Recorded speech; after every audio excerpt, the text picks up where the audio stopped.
Alright, we're back. We're back on our little podcast setup, and the other day we put out a post on Instagram basically asking for any new podcast topics that you want us to cover, and the topic that we have chosen is how it all began and what drives you still. What are the future ambitions for JST Compete as well? So natural starting places, where did it all begin? Where it all began. So right now, JST Compete is an online, as we all probably know, is an online coaching business where athletes from all over the world can subscribe and download our programs and our service, and it helps them. It's their go-to for all things training related, basically. But before, so where that came from was a bunch of athletes in what was CrossFit, JST. We started having quite a competitive group of athletes that wanted to get together, and they wanted to do some training outside of the classes to try and kind of get to that next level. They saw that the coaches and myself were competing, and they also wanted to try and get into competing as well. So naturally we started to write a program for these guys to follow outside of the classes in open gym time to help kind of progress them as athletes. And that program that we created for those athletes started to get a little bit more interest from people outside of the gym. And the more interest we got, we decided to launch that as kind of like what it has become now as an online service where people can subscribe to it and follow it from other gyms. That was just kind of leading on from that. I feel like a lot of people tend to kind of go towards CrossFit for that natural kind of. A lot of people got that competitive edge inside them, and I feel like there's kind of levels. So obviously you've got your classes, and there's some people that love to look at the whiteboard at the end of the day and be like, oh I'm catching up to Johnny or whoever. Yeah.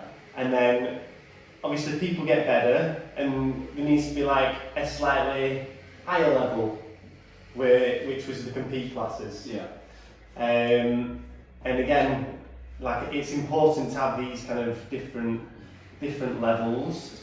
It shows the progression, really. Exactly. Something that you can always progress to. These levels, what we always kind of revert back to, or use the analogy of conference, whatever, it's not called conference anymore, conference football, Division 2, Division 1, or League 1, League 2, League 1, Championship, Premiership, Champions League, etc. Yeah. And it's just given that way, so clubs who are in League 2, they can dream about getting promoted to the Premiership over years, and it's like that same. So we were kind of offering that next progression up, and I think there wasn't many people around offering that back in 2013 when we started.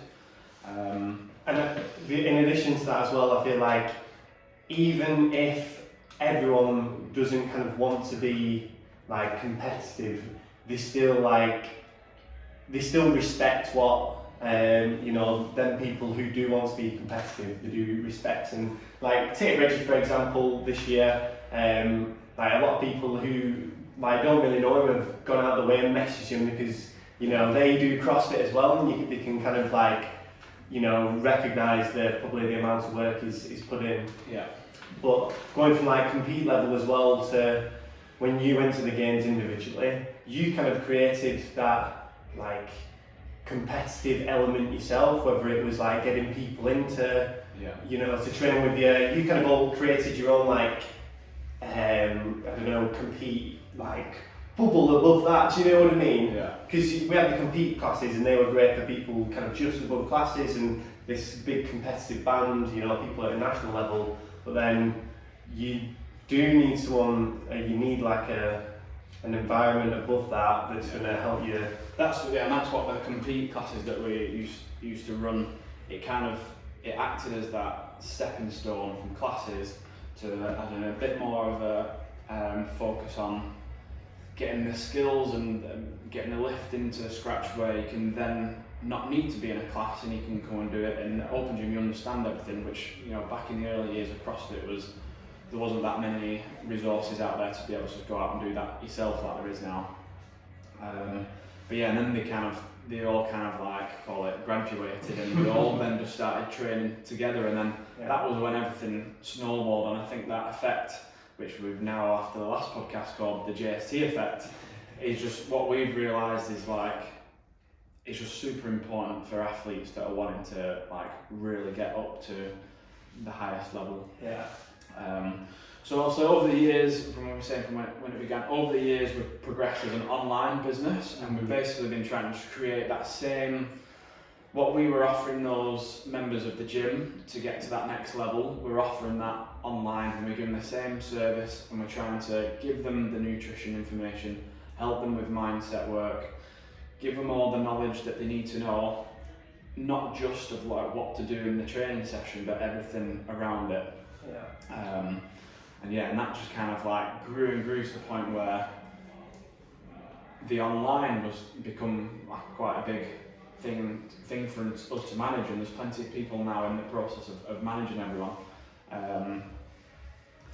And you know, with leaving the gym, CrossFit JST, we're getting to that point now where it's like, right, now we're not maybe the athletes that are going to be their day-to-day environment. We need to recreate that environment again, but we're in a position where now we can add to that environment as athletes in training sessions, but also with the knowledge of coaches to be able to make that environment even better than what it was when we were just athletes in that environment. We can add a little bit of a different dimension to it, give better knowledge, better education, help the athletes better than, rather than in the past it was just athletes training together. Now it can be athletes training together and coaches overlooking and overseeing everything and making sure that it's, you know, everything's kind of done the right way. Yeah, it's that accumulation of all those kind of fine little details, isn't it? That like ultimately all those small things added up usually means, you know, that you get further, you get better. Like you said, probably I feel like the natural kind of first big progression that we made in this past year, to actually physically getting it not from just in our kind of circle to everyone else was Super Saturdays. That it was pretty important, especially I feel like for you were really passionate about getting that off the ground and trying to bring that to, you know. Yeah. So for anyone who doesn't know, like the Super Saturdays, when we described the Compete program, so the Compete class that started at JST was basically a group of athletes that were better than your average, were getting together and training together in that little friendly but competitive environment.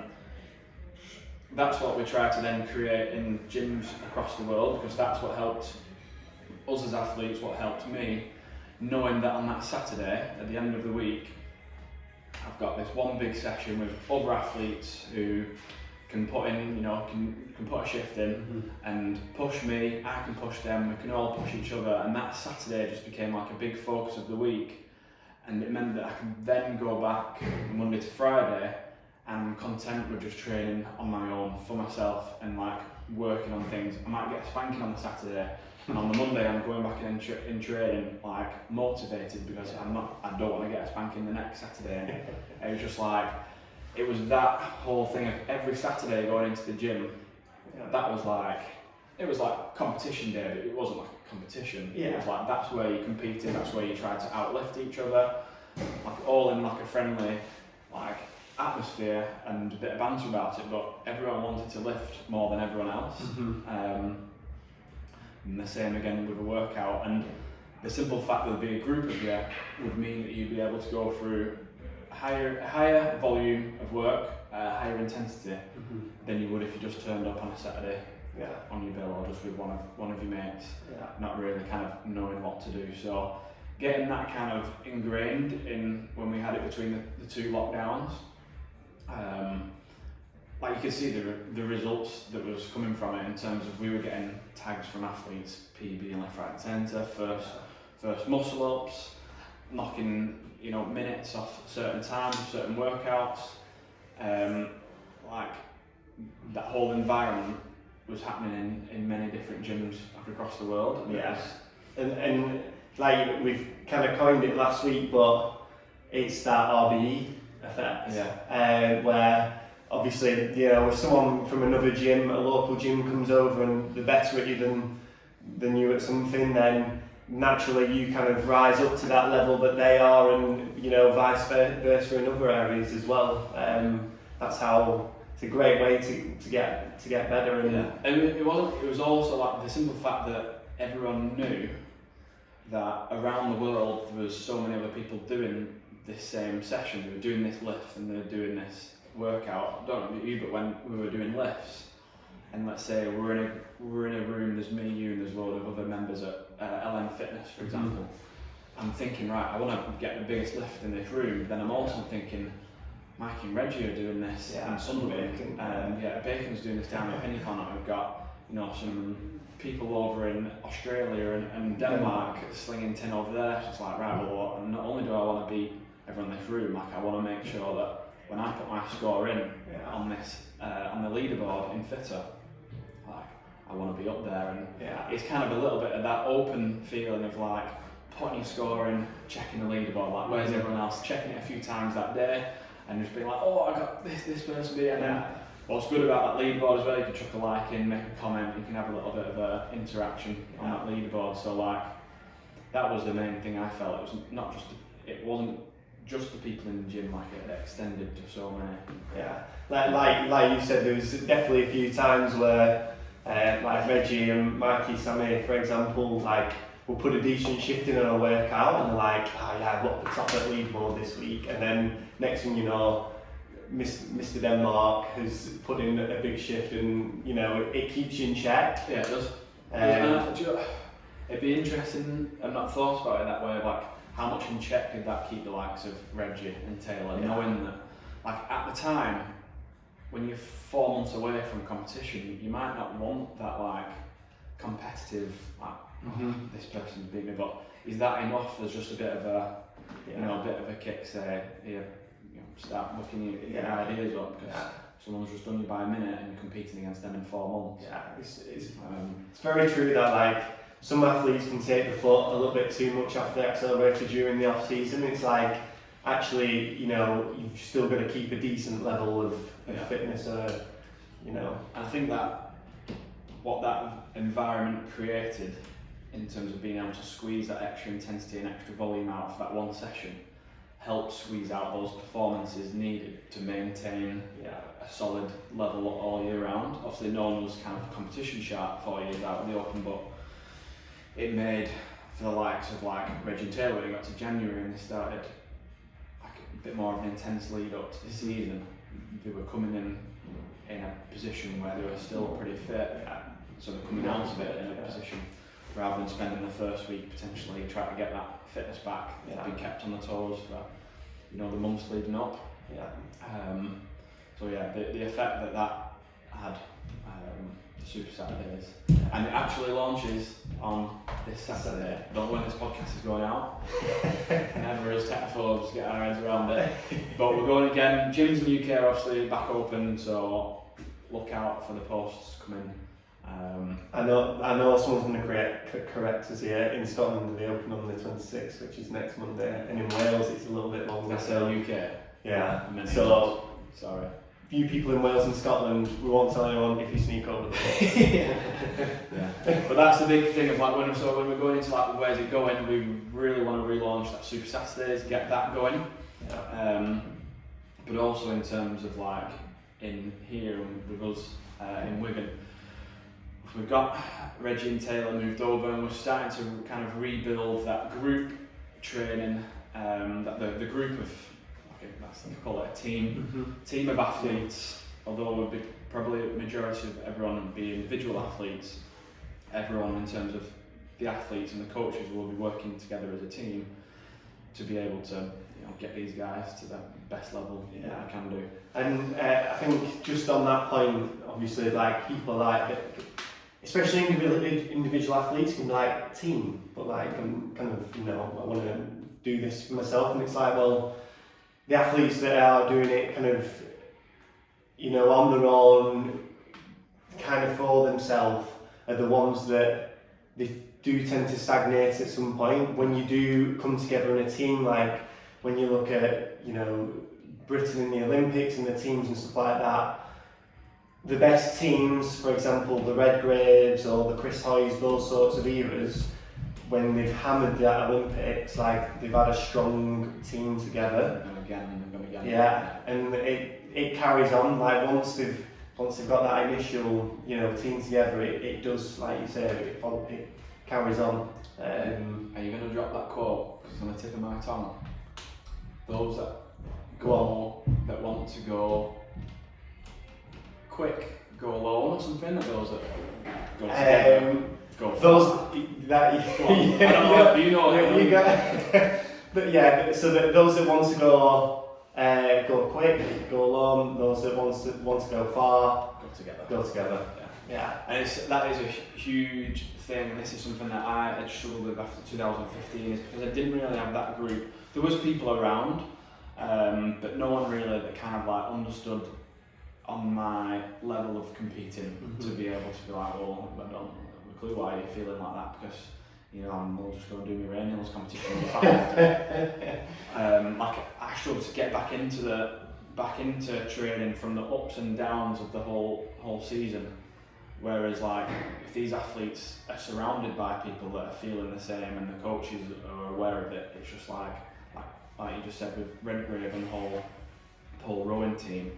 Like if 6 people are going through it, then 6 people are going to come out of it feeling fine. Whereas one person who's trying to struggle with things on their own, trying to get back into training on their own, trying to keep up to certain standards, hit intensity in certain sessions, like keep to strict on the diet, like talk about the whole thing of being an athlete on your own isn't easy. In a group, it's just, I think we said it was the last podcast, it just becomes the natural decision and thing to make, decision to make. Yeah, and kind of a very, you know, a good point to kind of make here is obviously Reggie and Taylor lived at yours for a bit, and now kind of coming down to Wigan.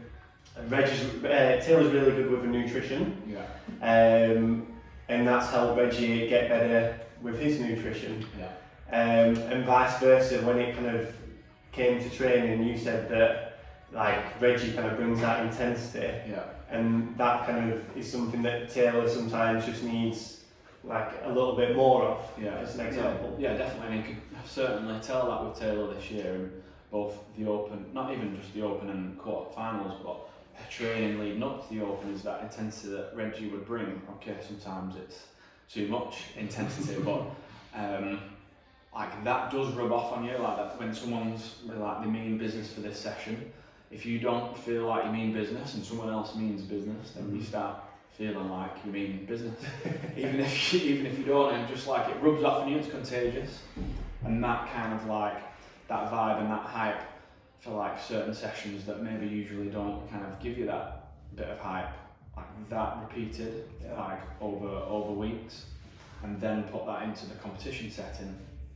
I think that is a big reason why we saw Taylor get to the rank that she did do, both in the Open and the quarterfinals. So obviously we're trying to create this kind of team in Wigan,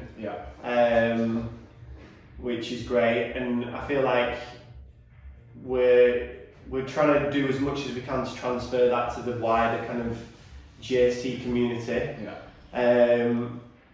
Like in the programming, like just being a bit more detailed with the notes and giving like options for different things. So obviously like people can tailor the training a little bit more to themselves. We've obviously got the Super Saturdays, and then the coaches kind of contacts through Fitter as well. It's just another way that like we're giving athletes that feedback and like advice on, you know, depending on how you're feeling, like you can ask us a question.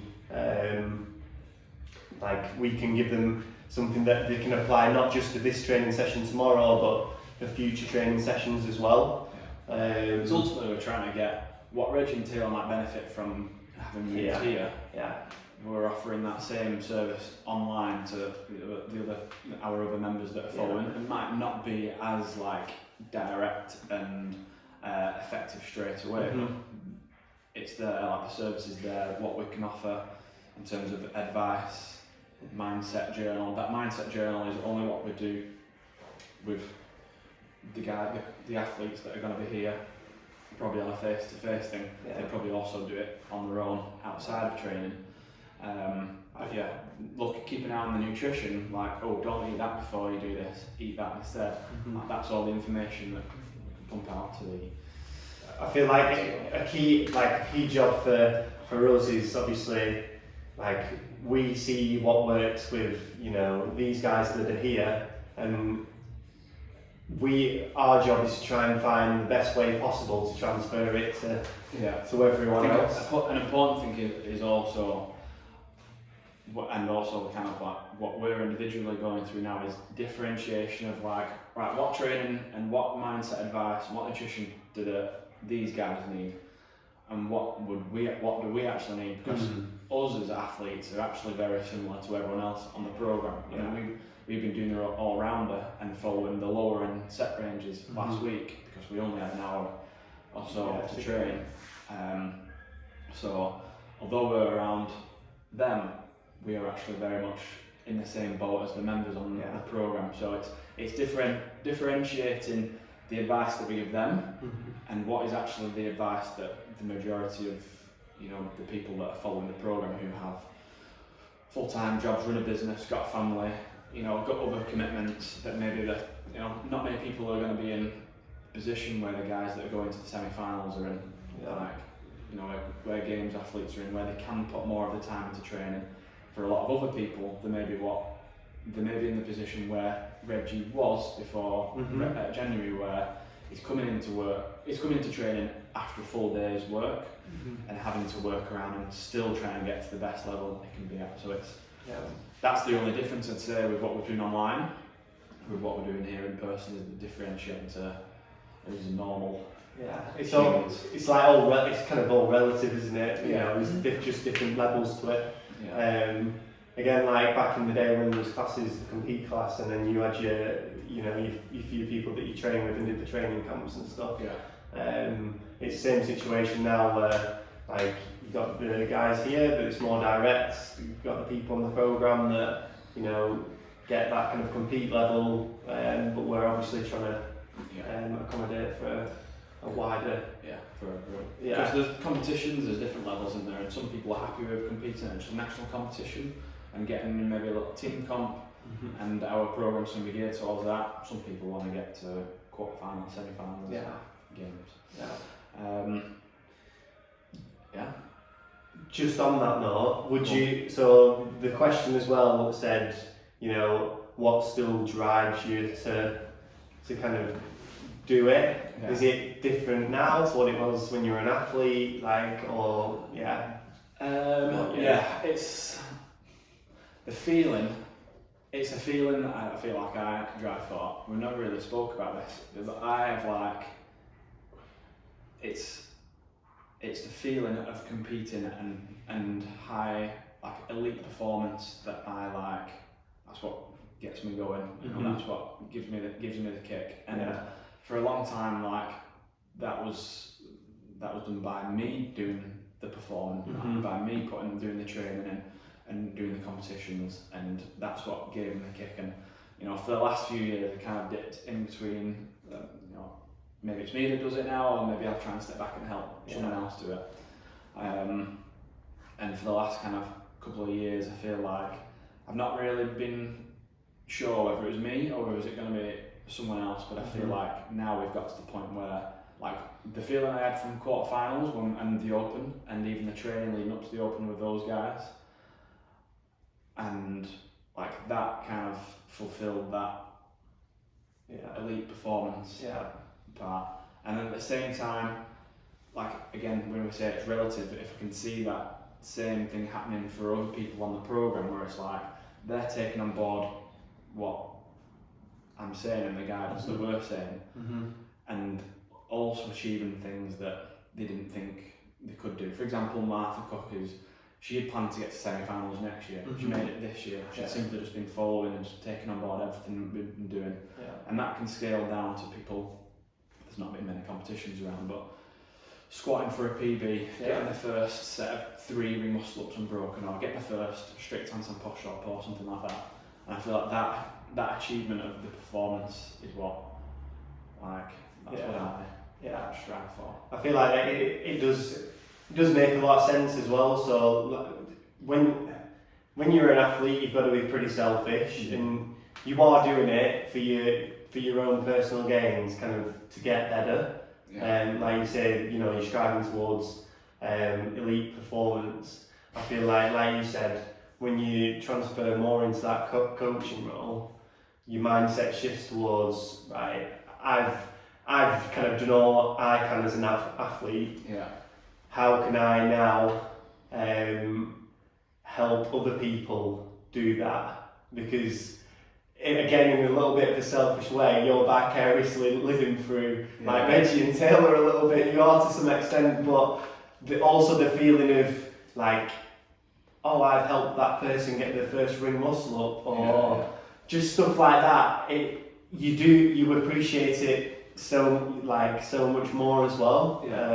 That feeling is the same for me. It's like the feeling that we had with the quarterfinals, when like anything we were saying, like everything went to plan in terms of like the athletes did like the warm up that we said to do, they did the workout that we said to do. It wasn't like we were telling them what to do. It was just like what we'd created. Everything just executed, and then the result came from that. And that was like that was it for me. Like, that's what I want to have more feelings of, and keep them going. But that same feeling, there was a lad, Dan Smith, I think. Dan Smith. Downloaded the squat program. He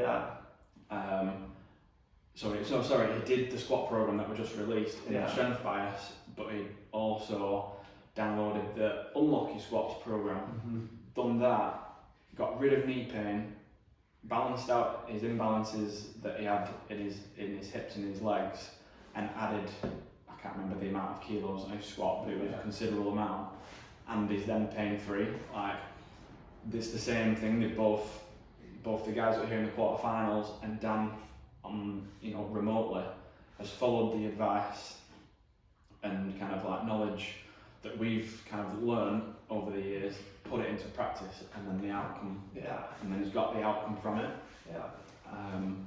But I would definitely say that as on a selfish personal level, my need to compete is definitely kind of like leveled out after the performance of the guys in quarterfinals. I feel like I can live my life through them in a way. It just that fills the hole.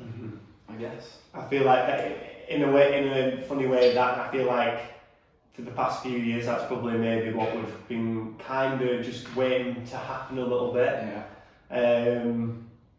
But it has kind of happened, and that's where we want to keep going. We don't want this like at the end of the day, they've done a 3-day online competition. Like, we want to carry it through into semi-finals, but also create this environment where it keeps happening. Now we've got Taylor, we've got Reggie here, Ella is close by, Reese is close by. We want to be able to get 1 to 2 more girls, at least 2 more guys, to be able to be in this environment, training, day to day around each other, and just everyone just kind of like pushing each other and having that kind of effect, that what we call the RBE mindset, the RBE effect of JST effect, whatever it's called, it's all the same thing. And having that so that their performance and their development just snowballs, because everyone is kind of working together, although it's for their own individual performances. By working together to hit them, just takes them further. So we need a couple more. Yeah, we do. We need a couple more fellas. We can't cut it with Reggie that long anymore. It's only so fast I can run a rowing machine, and it doesn't go 140.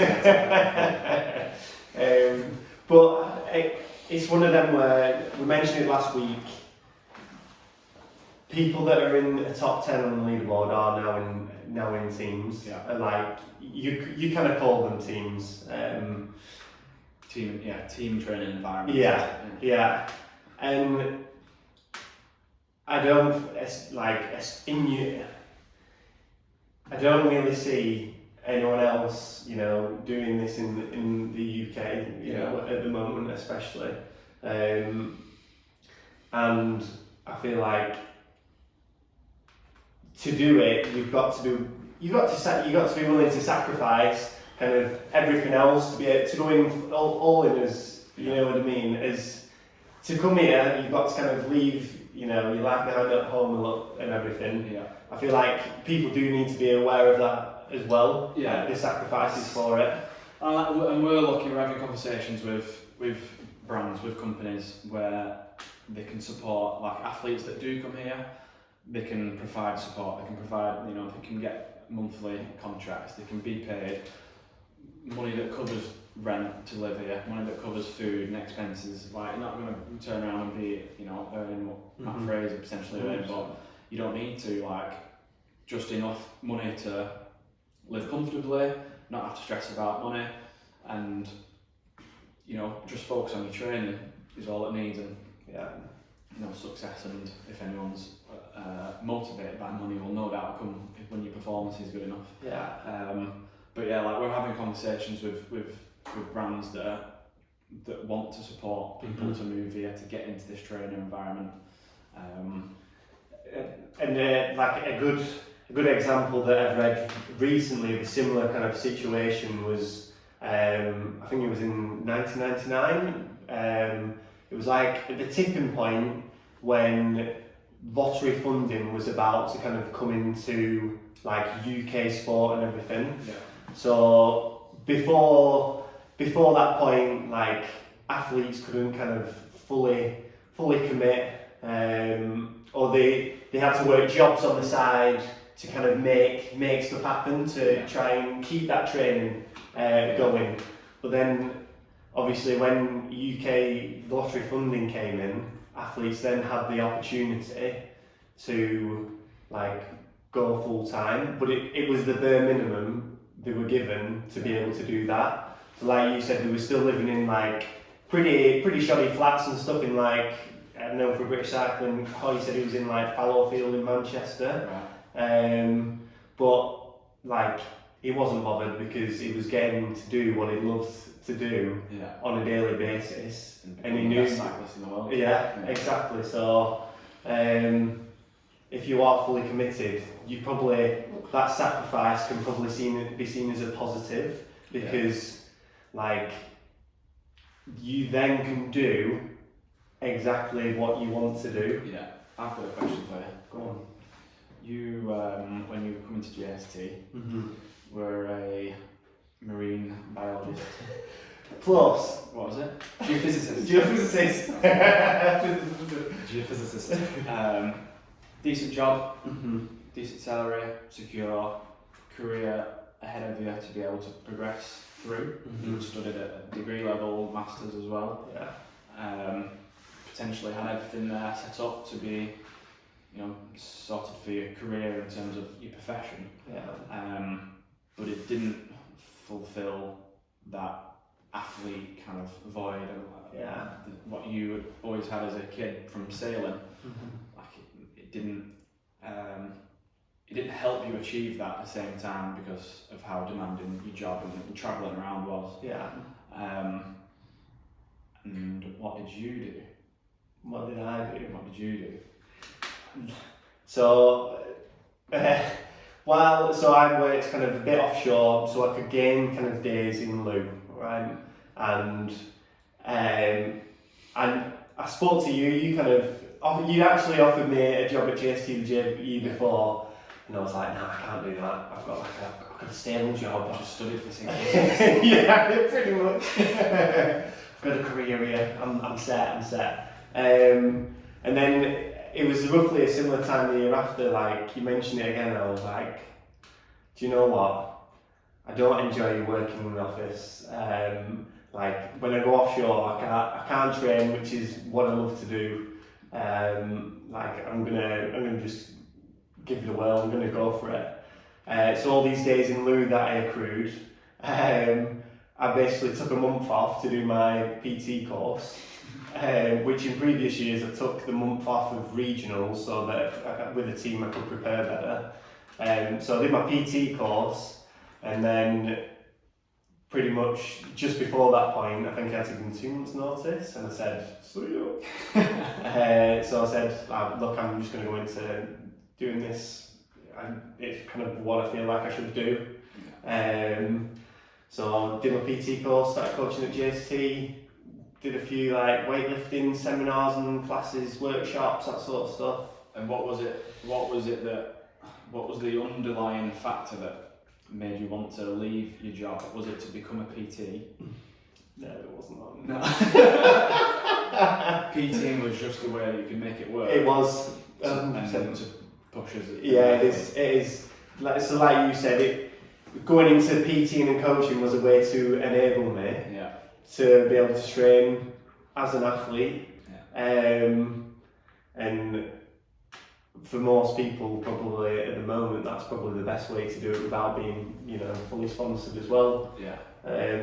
But it's one of them where my mum and dad were like, they weren't happy with it. They weren't happy. They were like, "What are you doing? What are you doing? Like, you're crazy." And I was like, "Do you know what? Like, if I want this so much, I'll make sure that I'm, PT and coach enough to afford to make this to work. Like, there's no way it's not going to work." So yeah, like you just got to do whatever you can do to make it work if you really want it. Yeah. And that's the kind of, it's happened a few times since Ben came over. Ben moved from down south to come over into the team. Megan moved from Newcastle to come down into the team. Jane had put her career with police that she moved into and PhD studies on hold so that she could push with the team as an individual. Who else did we get that made the trip? We had quite a few of our athletes moved to JST to work, to be in that environment. Evie was one who moved to Abu Dhabi. The results that she got from when she moved here, that took her to the next level. What is important to kind of get across though is that what people probably don't see is that when you make that switch from just working your job and and enjoying your training as a hobby on the side, and when you make that switch to trying to switch it the other way around so that training becomes your job, and hobbies need to be then potentially something else. When your hobby becomes more important, it becomes less of a passion and more just of something that's like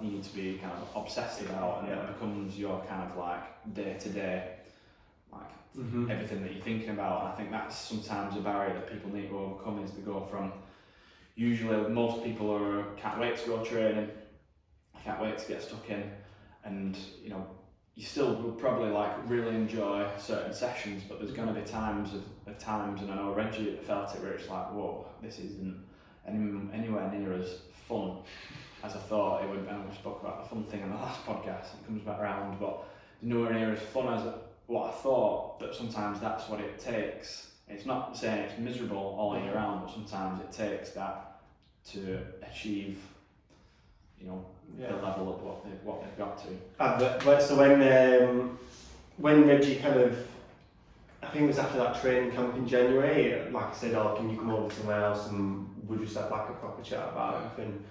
And there was obviously, at that point, we kind of sort of knew we might be able to continue doing that, but it wasn't like certain.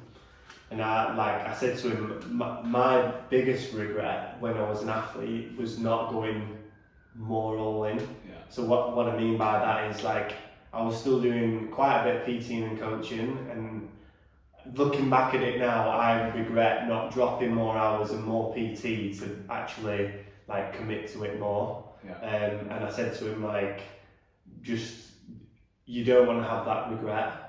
You want to feel like you want to make sure that you felt like you've gone all in and you've done everything that you can to make it work, because otherwise you will come away from it and not feel like fulfilled almost. Like for me now, I'm lucky that I can like use my experience to make sure other people don't make the same mistake. Yeah, I had a similar conversation actually with Reggie, and like for the potential, like the mental health or whatever struggles you might have when you are an athlete competing at that level, the effect that might have on you, from my opinion, is easier to deal with than the effect that if I didn't put myself in that position to be able to achieve and perform the way that I got myself to perform as an athlete, I would struggle more now looking back at my career. Yeah. So like Jack says, if like don't have any regrets, sometimes you might think, oh, giving all this up and like going super intense to kind of get to this level, it might be a bit kind of like, whoa, this is a bit too much. But for me anyway, looking back, you know, when like in 21.2, when you get a quick check, it's like, well, pal, you're not at that level anymore. Like, I can swallow, like, it's easier to swallow because I know that I've put myself in the position for the previous kind of like 7 years to achieve things that I'm genuinely just like, I consider happy from having achieved. So like at the time, although it's kind of a big thing and kind of, you know, a big sacrifice to make,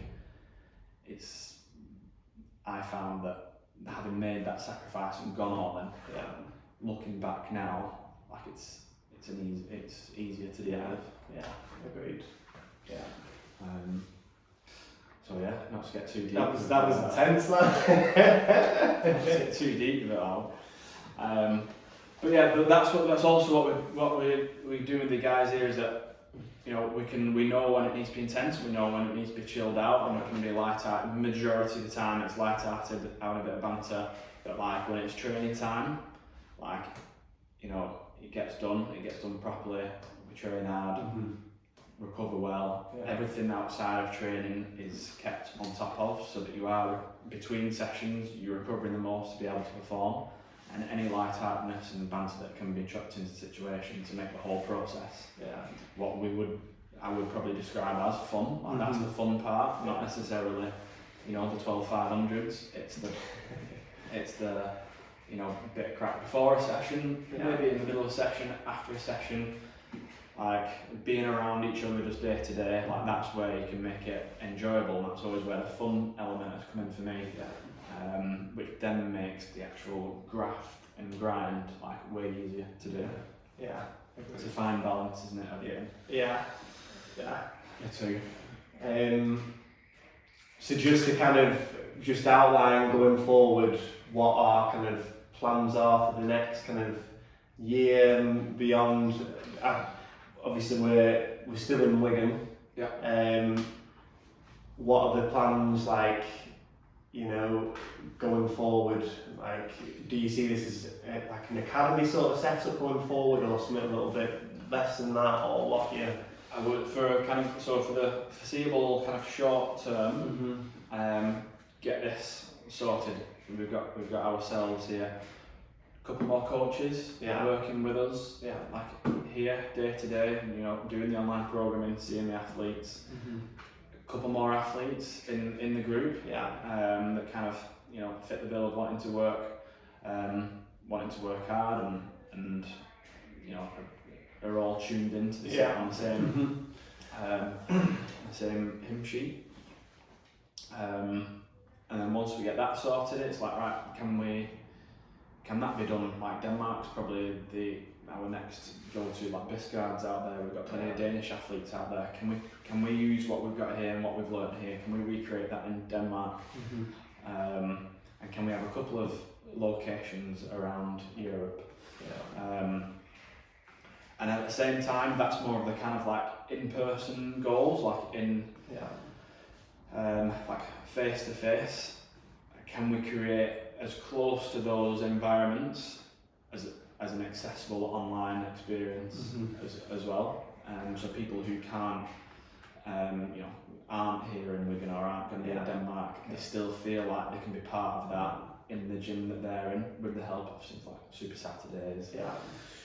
Go out to training camps, workshops, just getting about and just making sure that whatever it is that we're always doing and preaching and believing in, that we're pushing out to all the other guys that are following the program as well. That's my plan. Yeah, sounds good.